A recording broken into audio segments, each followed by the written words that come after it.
Hi there. Hey! The efficiencies that he gains on that hoverboard are truly impressive. So Brian, what we got going on today?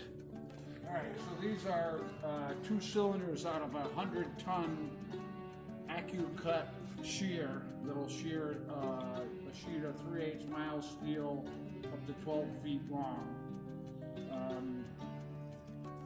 The cylinders have just been rebuilt. There's one larger cylinder, which is the leading cylinder, and one smaller cylinder, which is the trailing cylinder. Let me come in and look. So the larger cylinder starts the cut, which is the left-hand cylinder here, if you're facing at it from the operator's side. And then the smaller cylinder is the trailing side of the cut. And what is it cutting? It's 3/8 thick, up to 3/8 thick, 12 feet long steel plate. The larger cylinder is 8-inch bore, the smaller cylinder is 7¼ inch bore.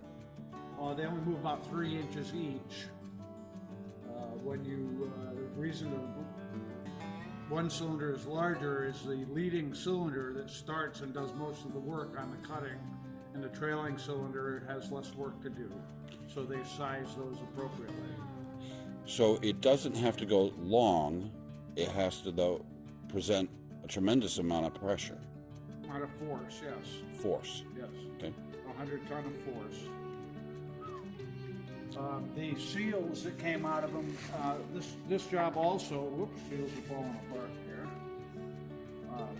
We also removed these cylinders from the machine, and we're going to install the cylinders in the machine and bleed them and set the machine up so it's running properly and there's no air in it. The seals that came out were just destroyed. They were all brittle and falling apart.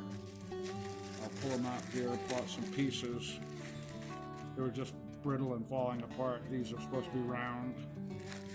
Even the larger seals were just falling apart. There are just pieces of them here. The seals were just deteriorated from old age. This is probably a 25 to 30-year-old machine. But they're completely rebuilt and tested. We're going to install them on Thursday and get the machine back up and running. Outstanding. No longer be leaking all over their floor, creating a safety hazard.